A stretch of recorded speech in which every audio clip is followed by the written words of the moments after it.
we have put together an Ozark Native Pollinator Patch kit for you to pre-purchase. And these are going to be some great straight native species that are perfect for all of our local pollinators. So this is a pack of, or a kit of 25 plugs of the natives. And a plug is not in a gallon like we normally sell, or a quart. This is a plug. These are going to be deep-rooted native plants, 25 total, and there are 8 different species of plants in this package.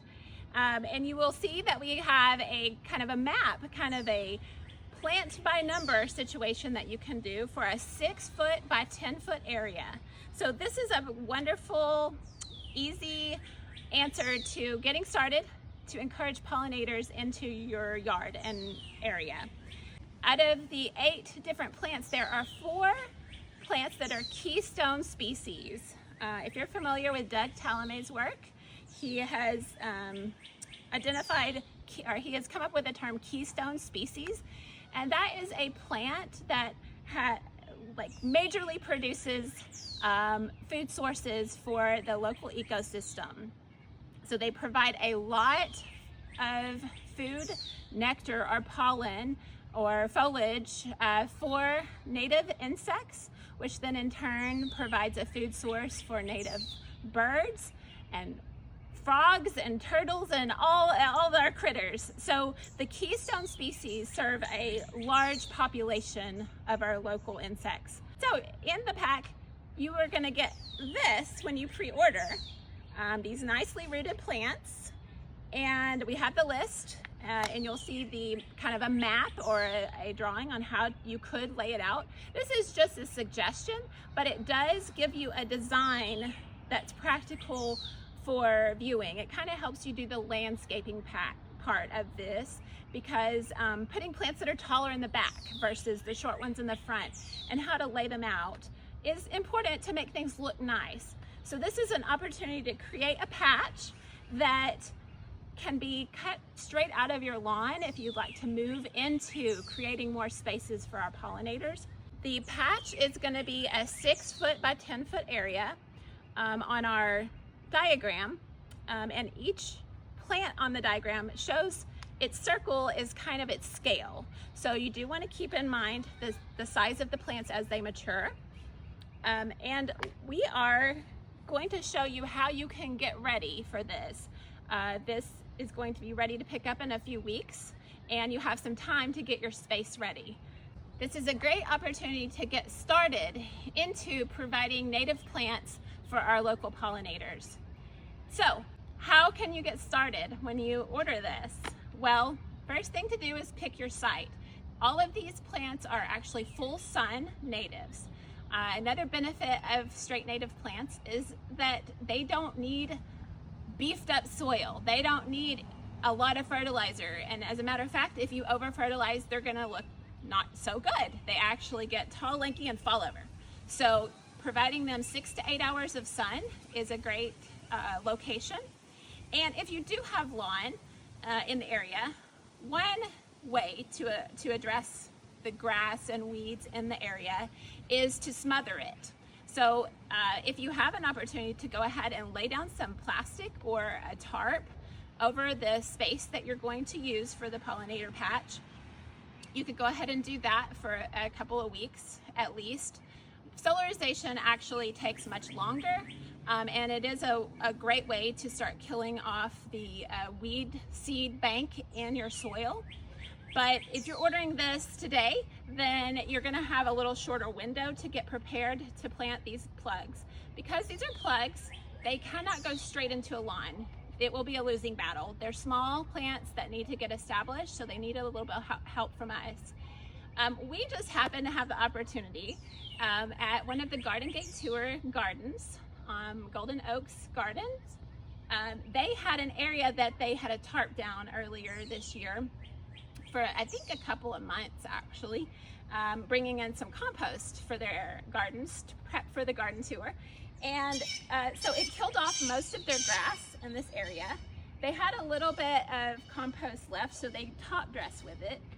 If you're at home doing a pollinator patch area, you do not need to include compost for these plants. Even if your soil is fairly yucky to you, these plants can actually handle it. The only additional thing I would say to that is if it's heavy like red clay, you will need to do some amendment because the plants are so small. To get established, they'll need a little extra oomph in the soil. So this area was solarized by Jessica earlier this year, and you can see it's kind of dark. This is just a smattering of compost that they just had left over that was on the tarp, so it's not even really that much. This is their soil. It's just regular old Ozark dirt. There's clay content, probably some sandiness, and you can still see the grass isn't completely dead. If you didn't have an area where you had solarized and if you were starting from more of this, which also, you know, happens to a lot of us, this could be scalped. Like I would take a lawnmower and mow it as lowest setting, and then I would take a weed eater and just get it down to throwing dirt almost, so that you're down to like virtually bare soil as much as possible. If it is an area where you can actually weed a little bit, I would do that too. So you could start, if you're starting with green stuff already there, this is how you could kind of fast forward in order to plant your pollinator patch. But we have this advantage of a little bit of solarization, a little head start. So we're going to show you from here. We have a basic initial kill off of the weeds and grass in this area. So what we're going to do now is measure off a 6 by 10 space in order to get ready to do the next step. The pollinator pack will cover a 6 by 10 with the plant space as in the diagram. It does not have to be a rectangle. It can be more organic to you. It is just arranged so that you can see heights and mature sizes of the plants over time. And it will give you a kind of a viewpoint for the shorter things like the purple lovegrass versus the taller things like asters and goldenrods in the back. So we're going to measure off a 6 by 10. I've got some rocks down already to give us a head start.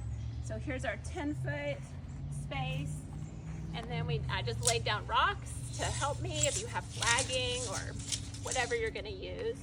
And then a 6 foot area this way is going to let us get started.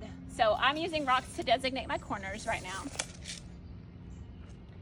And one of the best ways to smother grass, in my experience, and this is just one option, you can use chemicals, read labels if you're going to do that, and I would suggest, I would be very hesitant for this particular pollinator patch to go straight into a ground that's just been treated in like 3 weeks. So be sure and read your labels because you don't want to kill off your sweet native plants you just bought.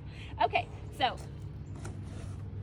cardboard, it's free, and it forms a very solid barrier to even Bermuda, and it also is organic. It will break down over time. So the nice thing about cardboard, it also makes wonderful fluffy soil under it. The shade and kind of moisture retention of cardboard will create a wonderful space for earthworms and the soil microbes to start working hard. And they can break down any compost you happen to add on top. Again, it's not necessary for this pollinator patch. One important thing, especially if you're working in a space with Bermuda, which I'm sure you've heard me talk about before, is like the worst thing in the world. You do want to overlap your cardboard seams so that you don't want spaces. You will get Bermuda, no matter what, you'll get Bermuda back, but it's much more manageable to weed as you do this. Another note, I would not use landscape fabric. Please don't. It's going to be a hard way for those native plants to root and spread, which is what they want to do. in a couple of years, this little garden patch is going to need to be divided, and you're going to have more and more of these wonderful native plants. You could repeat the pattern of the design infinitely across your lawn and just stop mowing. So, great way to make a space that is productive for our world instead of resource draining. So I'm going to lay down the cardboard and get that ready, and then we'll talk about the next step.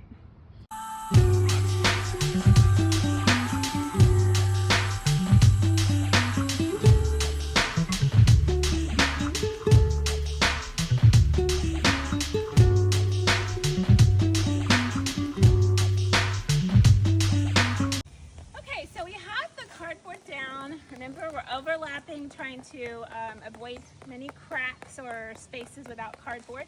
And one good thing to do, especially if it's not predicted to rain in the near future, and even if it is actually, it's good to wet the cardboard so that it can start breaking down a little bit actually. And another note on your cardboard, make sure you take off any plastic tape, and you do want to get cardboard that doesn't have color ink on it, like pictures stuck on it, and if it has that, you do want to take that off, because you want brown cardboard without any ink on it or any plastic on it. Plastic will stay there forever. Trust me, I've gotten impatient and left some tape on at the end of trying to create a bed, and I still dig it up, so don't do that. So we're just going to wet this down a little bit. It's very sunny today, so this is just going to dry quickly on me, but that's okay. We're just trying to get it moistened.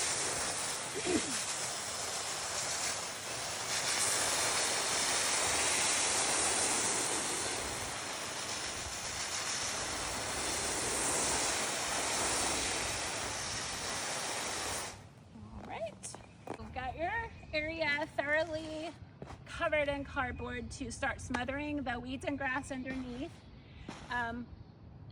This is going to stay here and break down, so you never will remove this again. It will become soil, which is what's so awesome about it.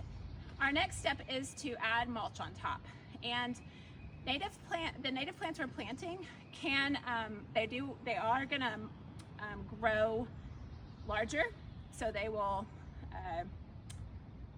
become a wider bunch than what you plant as this little baby plug, and that is one good reason that the cardboard breaks down. And another reason to not use weed fabric, because that does not break down and it doesn't allow the plant to grow larger. We're going to go ahead and put down about 2 to 3 inches of mulch, and so I'm going to show you how we do that. You can get bags of mulch. You can use leaf mulch if you have it. Pine straw is fine. It's a totally fine mulch to use, but it would have to be pretty thick because it's such a light mulch to keep your cardboard, covered and all that. But if you have that free to you, go get it. The only thing I would recommend against for sure is yard clippings, like mowing clippings, because it'll have grass seed in it and you're working against yourself, so don't do that. And also rubber mulch, please. Don't put tires in your garden. So something organic. Wood chips, whether it's a bag or bulk, you can get those from the city of Fayetteville at certain times too, and that would be fine for this project. One thing I'm going to do before I mulch, just a little note to help keep the mulch within the rectangle that I have going for the patch. Jessica happened to have some extra rocks from her other landscaping, so we're just using that. At home, I've used limbs that have been cut down off of large trees. I'm actually out of those at home as a resource. I would actually go to my firewood that I happen to have that's old. So anything can be used for your border. You can leave it borderless. It's totally fine. I'm just doing this to help contain the mulch a little bit for this space. And if you are in the middle of a lawn, it'll help keep the mulch chips going into where you actually do need to mow. So.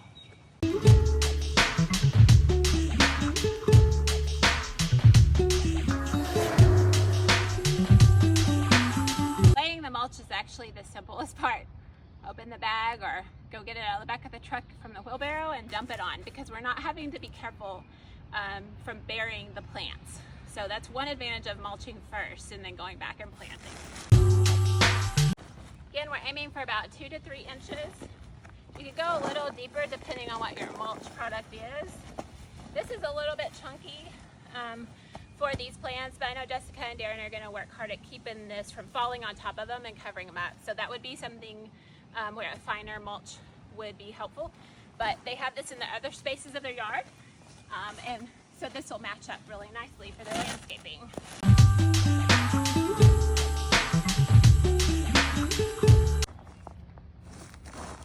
So as you can see, that border of anything that you're using gives you like that edge to kind of pile it against. Of course, your weeds from the lawn or the other area of your yard will invade first from the side. So getting a nice dose of mulch all the way to the edge is good.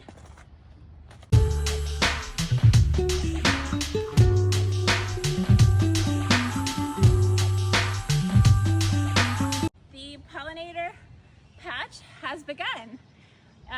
Fairly simple process. You need some cardboard.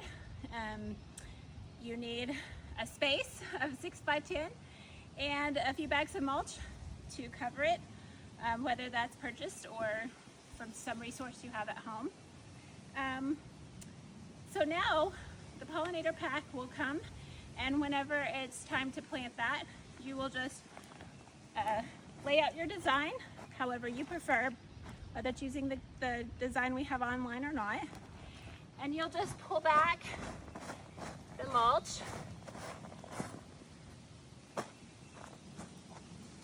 and at this point it would have had time to like kind of settle and set, which is really nice because the mulch will kind of lock in a little bit, and you're just going to end up basically cutting through the cardboard. If it's really damp, I just tear it because I don't even, it breaks down for me at home. So just pull back your cardboard. You can tear it off and reuse it as partial mulching depending on, and you're gonna dig a hole and plant your plug in it.